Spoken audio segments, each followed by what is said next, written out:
Bonjour, Rohan. Bonjour. Je m'appelle Trey. Comment allez-vous? Je vais bien, toi? So you've been here for several months now. I'm wondering how the adjustment's been for you going from Montana State to Arkansas. Where have you improved? What has been a challenge for you? I think I adjusted pretty well because I think we have a good tight end group, a good tight end coach, and just like I think we have a lot of good people in the offense that facilitated the adjustment for me. And I think it's the same thing for Jaden and all the new guys on offense. I think we all work together to like get up to the standard of the offense. So it's been a pretty fun journey, but it was pretty cool. I also speak a little Texan, Jaden. I'm curious for you. Obviously, every school does things a little differently. Arkansas, Texas A&M, both SEC programs. What have been some of the differences, maybe that's jumped out to you going from A&M to Arkansas? I would say the biggest difference is the culture and the family at Arkansas. You know, kind of when I came here, the family aspect of things hit me right away. Like here, I could go up to any guy in the locker room. It doesn't matter position, weight or height, whatever it is. I could go up to him and have a conversation and it be real, you know. And that's something that I appreciate, and I'm sure everyone else does. You know, everything is like a family, and the meaning one hog, like that's true. It's true what it is. What was your biggest focus in the off season? And I know you were beat up a little bit in the spring. How do you feel right now, and just how do you feel you've come along? I feel great right now, and the biggest thing for me in the summer was getting faster and getting stronger and learning the offense. Really trying to get the offense down so I can play confident, I can play fast, and you know it's been great. You know, Coach Souders has done a great job with everyone. You know, we've made a lot of big jumps, and you know it's all thanks to him and his staff, and I really appreciate that. Rohan, Jaden's talking about some of the jumps in the weight room. I know you put on almost roughly 10 pounds. What was the most difficult part of adding all that weight?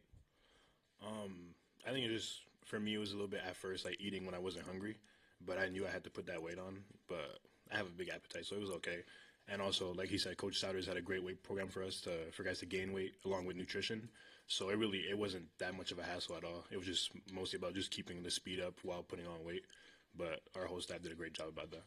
I know it's only been 2 practices, but can you feel the difference with, you know, the added weight and added muscle already? I don't feel it, but we can see a little bit on tape. Like I feel a lot more comfortable blocking and going against bigger guys. And, I just feel overall I feel good. So from Montreal to Montana to now Arkansas, any culture shocks for you since you've gotten here into Fayetteville? Not crazy, but it's my first time being like in the South. So we got a lot of barbecue and stuff like that, but it's cool. I like it. It's been a great journey for me just getting to travel the U.S., being a Canadian player, and I think everywhere I've been, people have let me in and taken me into the community, so it's really a great experience. Coach Turner was just up here talking about Andreas kind of being the main returning guy, just opening his arms and welcoming the Titans in, going go-karting. Could y'all both speak to Andreas and what he's meant to the room? He's meant a lot. He's been, you know, a pillar for the room. He's been a leader. Every time, you know, we mess up, he's always right there and that's what we need. That's what we needed, you know, as a group is someone to lead us, and that's something he's done. You know, I don't know if Rohan had as much, but, you know, I had some struggles with the offense, and he helped me, and, you know, now I'm playing confident, I'm playing fast, and that's thanks to him. So, like I said, he's been a pillar, and he's been a leader for us. To add on to that, I think, like he said, having a guy that already knew the system we were working in, it was a lot easier for him to guide us and help us do that. And that go-kart activity was not fun. I was puking. I was trying to go a little bit too fast, but that was the big one up in Bentonville, the fast one. Yeah. But yeah, no, he's done a great job of like keeping us a tight knit group, and just I think we all get along a lot, and it's been super fun. Did you overlap with Coach Petrino at A&M in recruitment? What do you think of him, and did you know the offense a little bit? Yes, I think there was a lot of overlap, you know, and I really appreciate Coach Petrino. You know, he's always believed in me. Ever since I was at A&M, he was always telling me, you know, you have the talent to do what you want to do. You just got to go do it, and that's kind of followed here, you know. And like I said, I really appreciate all that he's done and all the support he's shown, and you know, I really trust his offense that it's gonna create some sparks this year. Did you grow up bilingual? I mean, that was part of the family stuff, or what? Pardon me? Bilingual? Oh, yeah, I'm fluent in French. Okay, cool. Yeah. We forgot Maine, though. Coach Turner was talking to us about you wanting like challenges and kind of pushing yourself. So, can you speak to maybe Maine to Montana State, what that meant, and then coming here, pushing yourself? I mean, through my whole journey, like as a Canadian football player, I think it was just like challenges and adversity. But I knew that my talent and my willpower would take me to where I would need to be. So from Maine, I know like it wasn't the best experience because we weren't like a really high level program and we weren't very good. But I think like just putting in the work every day and striving for my goals. From there, I transferred to Montana State. We had a really great season, and I had a great time there. It was amazing. But then we had a coaching change, and my OC left. So I knew, like, it might not be the same thing this upcoming year. So I just wanted to see, like, what opportunities were open to me because I think I had worked hard, and I knew I could make another jump. And then talking with Coach Turner, Coach Petrino, and I knew, like, coming here would be a great fit for me. And I came on the visit, and I didn't even leave after the visit. I came on my visit and enrolled to school and stayed here ever since. Just for both of you guys and developing your relationship with Taylor and the other quarterbacks and really the offense as a whole, just what have been the biggest, I guess, obstacles? How have you guys kind of taken that on? You can go first, yeah. I think like Taylor's a great guy, and we're all neighbors. Like the three of us live on the same street, so I think we spend a lot of time together, like not only football wise but outside of football, and that's great for just building chemistry, building a connection between us. And kind of like the timing aspect, like he knows where to put the ball for Jaden, he knows where to put the ball for me, and he's done a great job of like bringing us to throw on the weekends when there's no mandatory workouts. So I think he did a great job with us. Yeah, I'd say to add on to that, for me, Talon is a follower of Jesus Christ, and that's something I looked up to in him, and he leads the Bible study, so that was really easy to connect with him, like kind of on that level, and then from there, kind of football just followed naturally, like he said, we'd get work in a lot, and we put in the work, and you're starting to see that develop now. The chemistry that he has with Rohan, the chemistry he has with me is just kind of, it's starting to click. And like I said, I really appreciate him as well for, kind of bringing us both in and letting us work. Just out of curiosity, who won the go-kart race? I think Andreas was like he was number one. I can say I was last, except for the last time. Andreas must have went in practice because like he was like drifting at the right time to hit the turn. Like it was crazy. He was getting like record times at the go-kart place. So. No, he's nice. He's nice. For both of you, besides the team building of go-karting, you talked a lot about Andreas, helping you learn the offense.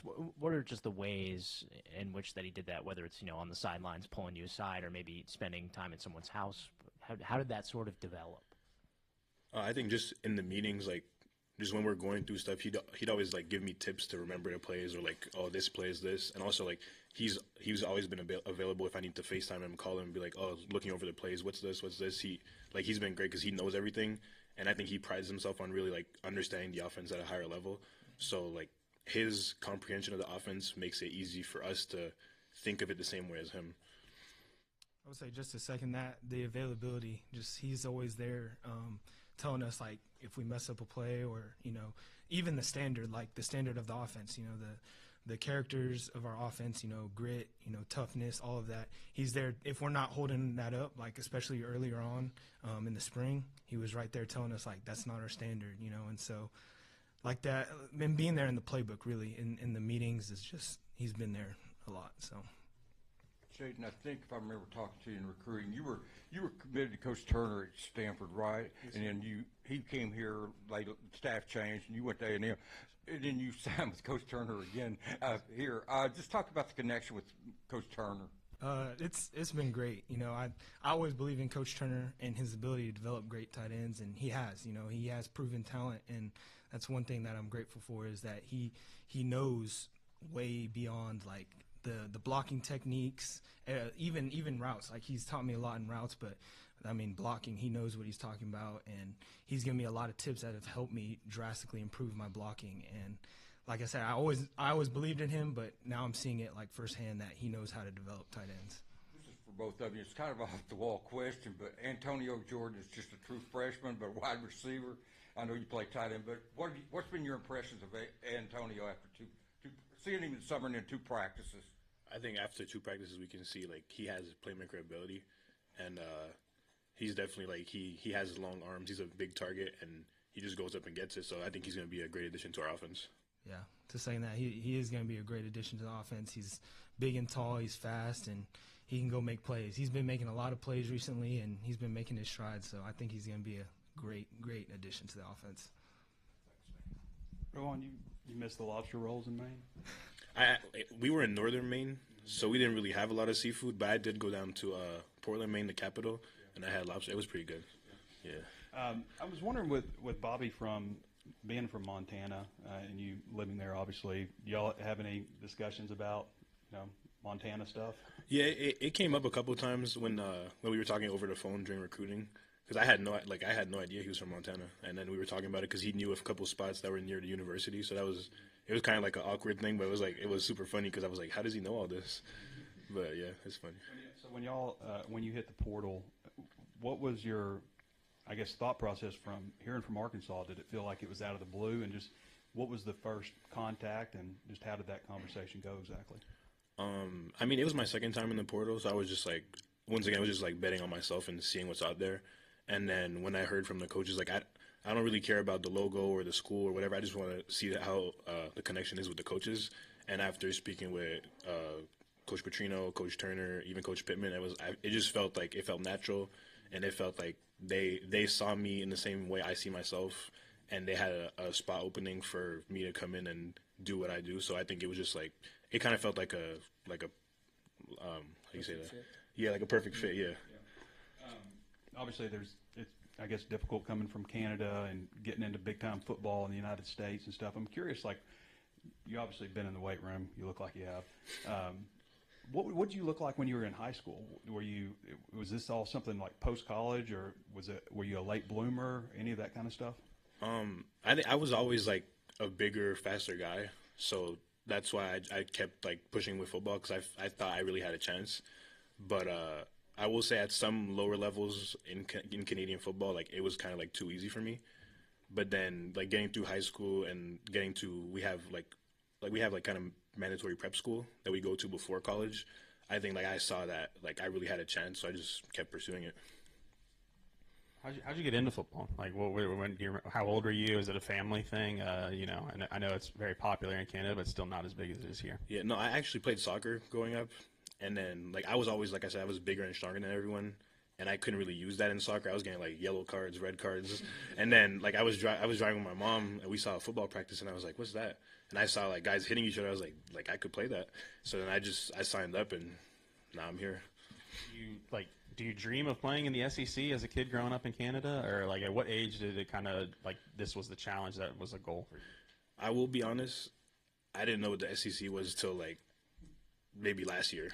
Like being from Canada, I didn't know the conferences, I didn't know the teams. Like for me, it was just like I had my one offer from Maine out of high school, and I was like, this is my chance. Like I'll pursue it.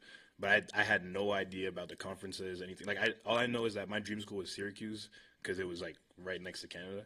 But I didn't know any teams, anything. But like getting to know about it, I was like, that's where I want to be, and now I'm here. Jaden, just real quick, what are your first impressions of Gavin, the true freshman, with you guys in the room? He's been great. He's been we've really helped him, and that's Dre helps him a lot too. And just kind of guiding him. He's big and strong, and he can make those plays. And I've seen him run some routes. He's the tallest in the room, so he can go up there and get that ball, and he's been pretty good. Hey, Rohan, I'm new here and find your background story to be fascinating. So naturally, a kid growing up in Canada, hockey, any kind of background in that sport? No, I know how to skate. Like I can skate okay, but skating with the stick and everything, no, I can't do that. That's too much coordination for me. Did you, given the culture, especially Montreal, did you feel like an outcast? Not really playing the sport. Not necessarily an outcast, but I would say like hockey was really expensive growing up, so I never really was interested in it. But even if I would, I don't think I would have had the chance to play hockey. But it was like I don't really like the sport. Like I've been to a bunch of hockey games, but I never really had any like love for the sport. I would imagine, being a bigger kid, skates are probably a little hard to come by. Yeah, and is skating in any way translated to what you do athletically? Not really. Nah. Great job.